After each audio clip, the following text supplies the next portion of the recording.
Find insight, guidance, and answers. Tune into Spirit with radio medium Laura Lee. Are you seeking a way to confront something that's really been harboring in your heart about the past and prohibiting you from moving forward in life? I would like for you to stay tuned into your 5-Minute Spirit Reboot with my special guest, Mr. Diederik Walsek, the founder and director of Heal Again Healing Centers, and also the author of Choose Again, 6 Steps to Freedom. Welcome, Diederik. Thank you, Laura Lee. Wonderful to be here. I'm glad we can connect. So, Diederik, what's the main objective of your healing centers?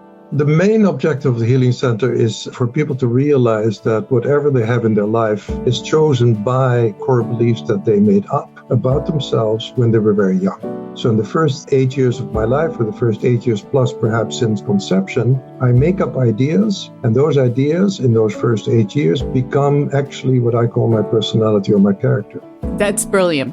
You had a heck of a childhood in a concentration camp, and I'm sure it plays a big role into the work that you do now. Can you elaborate?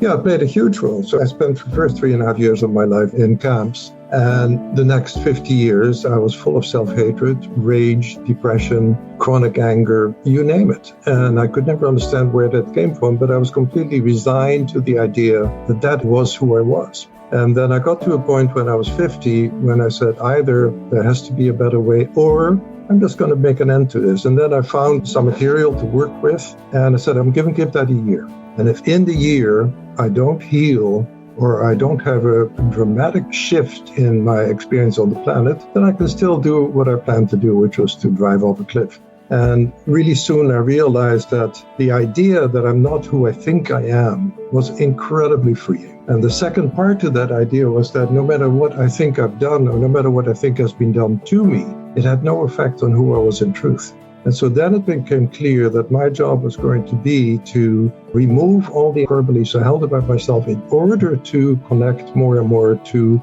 that unchangeable truth that's within all of us. You can call it the Buddha mind, you can call it the Christ mind, you can call it the pure self, you can call it whatever you want, but that self is within every single one of us, however, is buried by the core beliefs. What are those 6 steps that you recommend people travel through in order to open themselves up? Well, the first step is to acknowledge that I'm upset, and that in itself is not easy.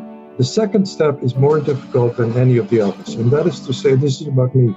So for me to realize that I wasn't a mess and I wasn't hateful and depressed and all the other nonsense because of outside circumstances, but because of a choice I had made, was breathtakingly exciting. And then we move to step 3, and step 3 is, what am I feeling right now? And for me, that was incredibly difficult because I felt numb or rage. That was the spectrum of my feelings. So to feel what I'm feeling in any upset is incredibly important because that feeling is chosen by the belief.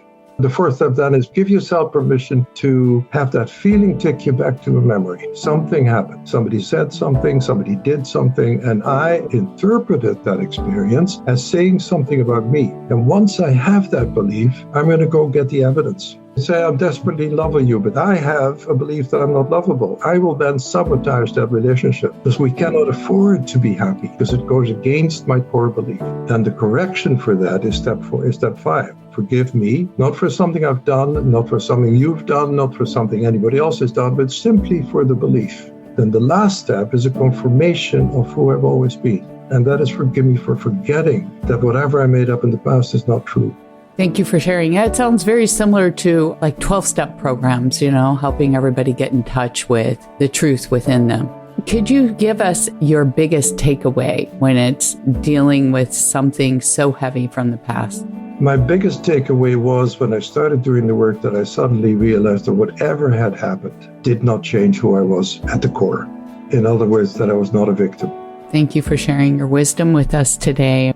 Where would anyone find your book, Choose Again, 6 Steps to Freedom, Diederik Walsek? Thank you very much. The book is on Amazon. Our website is choose-again.com. Thank you. And if you enjoyed this segment on the Radio Medium Lorelei Show and want more, please subscribe to the podcast and rate it and share it. And we appreciate you.